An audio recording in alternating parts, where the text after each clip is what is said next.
नमस्कार, चर्चा के इस अंक में आपका स्वागत है। मैं हूं आशुतोष शुक्ल। किसान सम्मान निधि के आज 2 साल पूरे हो गए। केंद्र सरकार द्वारा भारत के किसानों के लिए किया गया एक अभिनव प्रयोग था। प्रधानमंत्री नरेंद्र मोदी ने इसे किसानों की आय को दोगुना करने का एक जरिया बनाया था, जिसमें 3 किस्तों में लगातार साल भर तक 3 किस्तों में 6,000 रुपये दिए जाने थे। और ये 6,000 रुपये कहने में हो सकता है कि छोटी रकम हो, लेकिन जो लघु और सीमांत किसान होते हैं, जब खेती बाड़ी का वक्त होता है तो इस 6,000 रुपये की कीमत क्या होती है, ये उनसे ही पूछा जाए तो बेहतर है। आज 2 साल पूरे होने पर मुख्यमंत्री योगी आदित्यनाथ ने विधानसभा में यह घोषित किया कि उत्तर प्रदेश जो है इस सम्मान निधि को किसानों तक पहुंचाने में एक अग्रणी प्रदेश के रूप में दर्ज हुआ है। आज इसी किसान सम्मान निधि के 2 वर्ष पूरे होने पर हम स्टूडियो में चर्चा करेंगे। हमारे साथ स्टूडियो में मौजूद हैं अपर मुख्य सचिव देवेश चतुर्वेदी और वरिष्ठ पत्रकार विजय उपाध्याय जी। आप दोनों लोगों का बहुत बहुत स्वागत है स्टूडियो में। और ख़ास तौर पर देवेश जी, आपको मैं बधाई देना चाहूँगा उत्तर प्रदेश के किसानों की ओर से।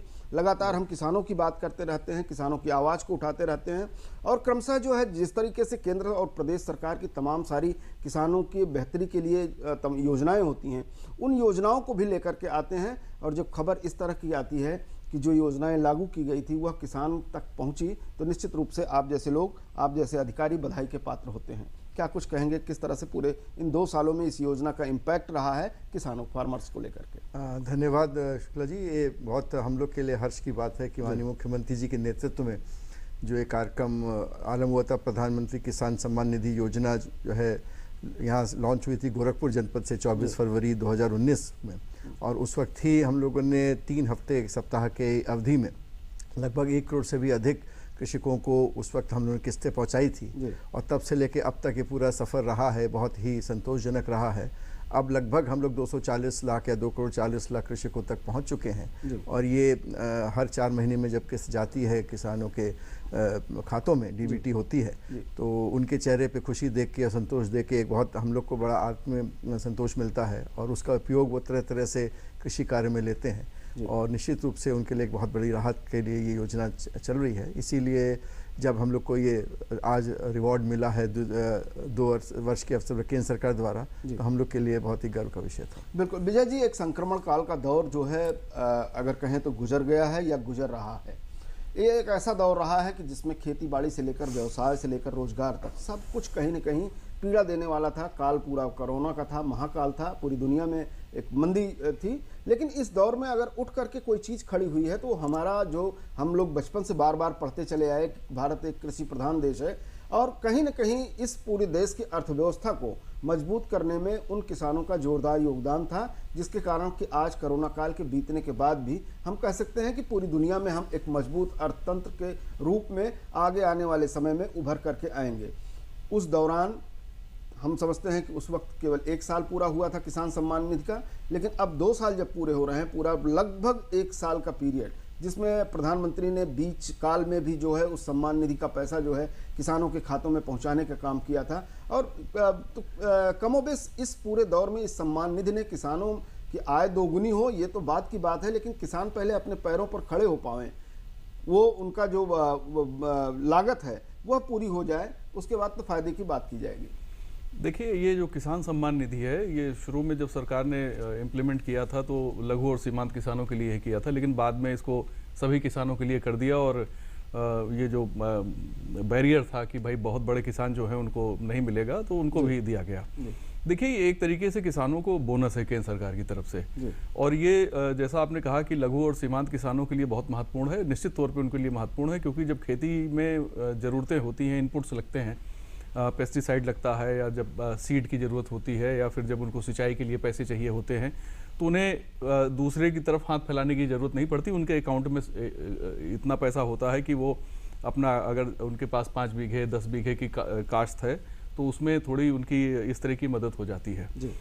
इस योजना से एक और किसानों को फ़ायदा ये हुआ कि इससे एक पेंशन स्कीम भी जोड़ी गई है कि जो लोग इसमें आएंगे तो किसान मान निधि है वो, उस किसान मान निधि का भी उनको फ़ायदा मिलेगा कि जब 60 साल के होंगे तो 3,000 रुपये उनको पेंशन मिलेगी।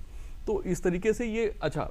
इसके अलावा देखिए, एग्रीकल्चर में आप मुनाफे की बात कर रहे हैं या लागत निकलने की बात कर रहे हैं, तो इनपुट कास्ट उनकी कम हो और जो उनकी फसल हो उसकी बेहतर उनको कीमत मिले, इन दोनों के बीच में किसान सम्मान निधि एक सेतु का काम करती है। यानी कि जो अगर कहीं मान लीजिए कि किसी किसान का, यूं तो तरह तरह की योजनाएं हैं किसानों के लिए, लेकिन मैं किसान सम्मान निधि पे ही बात करूंगा कि अगर किसी किसान को छोटा मोटा नुकसान हुआ तो वो ये मान सकता है कि भाई हमें 6,000 रुपए साल में केंद्र सरकार से मिल गए हैं, तो हमारी वो जो कहीं से कमी हुई, हमारा कोई नुकसान हुआ तो उसकी भरपाई भी हो गई, तो एक मनोवैज्ञानिक लाभ भी इसका मिलता है। दूसरा, कोई बहुत छोटा किसान है, उसके पास खेत में काम करने के लिए शुरुआती पैसे नहीं है, किन्हीं वजहों से कई बार ऐसा होता है ग्रामीण जीवन में कि उनके पास, चूंकि हमारी जो ग्रामीण अर्थतंत्र है उसमें पैसे का आगमन कम है और जो वस्तुएं हैं वहां से निकलती तो हैं लेकिन उस मात्रा में पैसे नहीं आते हैं, तो जो पैसा वहां तक जाए, कैश पैसा उनके अकाउंट में जाए, तो उससे उनको बहुत राहत मिल जाती है। जैसे सीजनल कोई उनको खेती करनी है, या कभी ऐसा हुआ कि किसान को कोई घरेलू जरूरत हो गई, बड़ी जरूरत हो गई, तो तत्काल अगर उसके अकाउंट में कुछ पैसे हैं तो उससे उसको मदद मिल जाए। और किसान क्रेडिट कार्ड भी इससे लिंक है, तो किसान क्रेडिट कार्ड का भी उसको बेनिफिट इसमें मिल जाता है। बिल्कुल विजय जी, आप बिल्कुल ठीक कह रहे हैं कि शादी ब्याह से लेकर के पढ़ाई लिखाई और दवाई सब कुछ निर्भर होता है किसान का उस अपनी खेती के ऊपर। लेकिन आपने एक जिक्र और भी किया कि नुकसान की भरपाई को लेकर के। देवेश जी हमारे साथ हैं, सम्मान निधि के साथ साथ उस चीज़ को भी हम जोड़ना चाहते हैं, भरपाई के लिए भी आपने एक स्कीम बना रखी है जिसमें जो है इंश्योरेंस पॉलिसी लेकर के आए हैं किसानों के लिए। दो चीज़ें आपसे जानना चाहेंगे, क्योंकि आप जो है नियंता हैं, उत्तर प्रदेश में के वरिष्ठ अधिकारी हैं और चीज़ों को तय करते हैं, और तय करते वक्त निश्चित रूप से जो गांव का सबसे अंतिम छोटा काश्तकार है जिसके पास कम जोत है, उससे लेकर के उस बड़ी जोत वाले तक की निगाह आपकी रहती होगी। दो चीज़ें हैं, पहली चीज़ तो यह है कि किस तरीके से आप उसके नुकसान की भरपाई के लिए, और दूसरी चीज़ जो जिसको चलाने के लिए, जिसमें किसान सम्मान निधि भी जुड़ी हुई है, दोनों का अनुमान जो है किस तरह से करके उनके पास तक पहुंचाने का काम कर रहे हैं। देखिए, इसमें मैं तीन चीज़ें जोड़ूंगा उसमें। पहली बात तो यह है कि जो नुकसान के लिए जो प्रधानमंत्री फसल बीमा योजना है, तो उसमें जो बीमा के जो प्रीमियम होता है, तो उसमें एक पिछले वर्ष से काफ़ी एक मेजर परिवर्तन हुआ है कि पहले स्केल ऑफ फाइनेंस के आधार पर हम लोग जो है वो बीमा कराते थे, यानी कि इनपुट कॉस्ट आधारित था कि जितना लोन मिलता था उसके हिसाब से मिलता था। लेकिन सरकार ने कहा कि नहीं, जो वास्तव में उसको लाभ मिलना चाहिए था, यानी कि जो प्रोडक्शन था या प्रोडक्टिविटी थी उसके खेत में, और उसको जो अगर न्यूनतम समर्थन मूल्य घोषित है वो नहीं तो पिछले 7 साल में जो मंडी के रेट रहे हैं उस हिसाब से उसको जो मिलना संभावित है, उसके आधार पर जो है प्रीमियम बीमा होगा। और प्रीमियम का बहुत बड़ा पोर्शन जो है वो राज्य सरकार, केंद्र सरकार लेती है, और बहुत कम। तो उसको हम लोग ने ऋण किसके किसान थे उनके लिए तो पहले ये मैंडेटरी था, अनिवार्य था, लेकिन बहुत किसान संगठनों ने ये मांग की थी कि सब इसको अनिवार्य ना रखें, क्योंकि बहुत जगह पे इसकी आवश्यकता नहीं है, क्योंकि वहाँ पर खेती जो है अच्छी तरह से होती है, वहाँ पर जो है वो वर्षाधारित नहीं है। तो सरकार ने उसको माना और उसको ऑप्शनल कर दिया। ऑप्शनल करने के बाद भी ऐसा नहीं है कि बहुत कमी आ गई हो लोगों में, लोग बीमा कराते हैं, स्वेच्छा से भी बीमा कराते हैं, और जो ऋण किए हैं वो भी अपना करा रहे हैं। उससे भरपाई जो है इंश्योरेंस कंपनीज देती हैं। और गत वर्ष जो खरीफ में मैं आपको बताना चाहूँगा कि लगभग 700 करोड़ रुपए का प्रीमियम सब मिला के किसानों का और सबका दिया था, और उससे ज़्यादा धनराशि किसानों के खातों में गई थी, क्योंकि नुकसान काफ़ी हुआ था गत वर्षा में जो खरीफ में। तो ये एक बहुत बड़ा सुरक्षा कवच है। जो तीसरा जो महत्वपूर्ण बिंदु है कि जो चल रहा है कि जितने भी प्रधानमंत्री किसान योजना के जो हमारे बेनिफिशरीज हैं उनको हम लोग किसान क्रेडिट कार्ड दें। ये किसान क्रेडिट कार्ड से उनको 4% तक पे जो है लोन मिल जाता है। और उसमें हम लोग करीब 1,63,00,000 KCC हम लोग बना चुके हैं अभी तक, और ये प्रक्रिया सतत जारी है। अब मुख्य रूप से ये पूर्वांचल में बची हुई है, क्योंकि वहाँ पर छोटी जोत है, तो वहाँ पर हम लोग को मोटिवेट करके आगे बढ़ाना पड़ता है। बिल्कुल विजय जी, देवेश जी ने छोटी जोत की एक बात कही। पूरा उत्तर प्रदेश, अगर हम आपको देखें केवल प्रदेश के संदर्भों में ही हम बात करें, तो पूरा उत्तर प्रदेश अगर कहें तो ये एक भारत का दूसरा रूप है। पूरे पश्चिमी उत्तर प्रदेश में दूसरी जलवायु है, दूसरे तरह का जो है वहाँ पर उत्पादन है, दूसरे तरह की जोत है, और पूर्वी उत्तर प्रदेश को देखें तो वहाँ पर दूसरा कुछ है, बुंदेलखंड दूसरा है, आपका तराई का इलाका जो है वो दूसरा है। इन सारी चारों जगहों पर बात जो कॉमन निकल करके आती है वो सिर्फ आती है वो किसान है। किसान की लागत को कम करना है, उसकी पूंजी को, उसके लाभ को बढ़ाना है। इस दिशा में पिछले 2 साल में केवल सम्मान निधि की ही हम बात नहीं करेंगे, और जो योजनाएं चलाई गई हैं उससे क्या कुछ आपको लगता है कि किस तरह से किसानों को बेनिफिट मिल रहा है? देखिए, एक तो इस जो अभी मौजूदा सरकार है उत्तर प्रदेश में, इसने पहले साल ही करीब 36,000 करोड़ रुपए से सीमांत और लघु कृषकों का लोन माफ किया था 1 लाख रुपए तक का। उसमें 1 रुपए का भी माफ हुआ था और 1 लाख का भी माफ हुआ।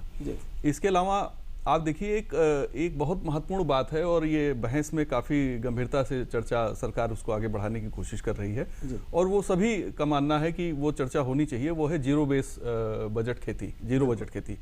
तो उसमें तरीका ये है कि थोड़ा किसान भी जागरूक हो, जैसे वो अपनी जो खेती है उसके लिए वो सिर्फ रासायनिक उर्वरकों पे निर्भर ना हो, कंपोस्ट भी तैयार करे। और बहुत आसान है, गांव में अपने घर के आसपास गोबर से, पत्तियों से और दूसरी जो वेस्ट मटेरियल किचन में निकलते हैं उसके द्वारा वो कंपोस्ट पैदा करे और खेत में डाले, इसके बजाय कि वो यूरिया या पोटास या जो महंगी जो आपके फर्टिलाइजर हैं उसका इस्तेमाल करें।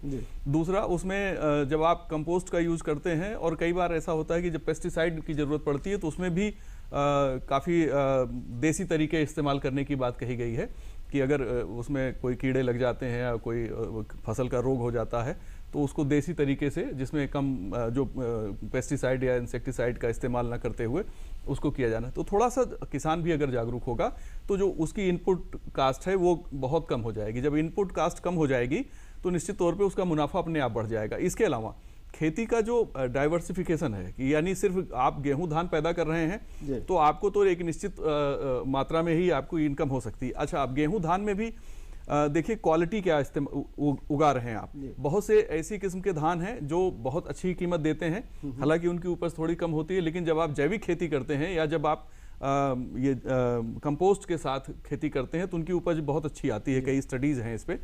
और ऐसे ही जब आप थोड़ा सा विविधीकरण करते हैं, जैसे गेहूं है तो एक गेहूं वो है जो मध्य प्रदेश का किसान उगा रहा है जिसे सरबती कहते हैं, 32 रुपए किलो बिक रहा है। दूसरा गेहूं जो हमारा किसान उगा रहा है वो उसको 18 रुपए मिलना मुश्किल हो जाते हैं। तो उसके लिए भी उसको देखना पड़ेगा, थोड़ा सा किसान को भी जागरूक होगा, क्योंकि इंफॉर्मेशन टेक्नोलॉजी हर किसान के हाथ में है और केंद्र और प्रदेश सरकार की जितनी योजनाएं हैं उन सारी योजनाओं की जानकारी उनको सिर्फ अपने स्मार्टफोन पे मिल जाती है, जो आज सभी के घर में इस समय स्मार्टफोन है और सभी किसान इसको इस्तेमाल कर रहे हैं।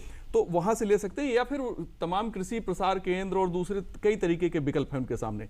तो अगर किसान थोड़ा सा जागरूकता दिखाए अपने जो जरूरतें, जैसे अभी लहसुन की खेती है या गाजर की खेती है, या अभी उत्तर प्रदेश में तो अब स्ट्रॉबेरी और ड्रैगन फ्रूट की भी बात हो रही है, तो थोड़ा सा डाइवर्सिफिकेशन अगर किसान करेगा तो उससे उसको बहुत ज्यादा लाभ होने वाला है, नंबर 1। नंबर 2, उसकी जो इनपुट कास्ट है वो भी घटती है। और जब आप फ्रूट वगैरह की खेती करते हैं तो लागत शुरू में तो जरूर लगती है, बाद के वर्षों में सिर्फ मुनाफा आता है, लागत बहुत कम होती है। बिल्कुल बिल्कुल बिल्कुल विजय जी।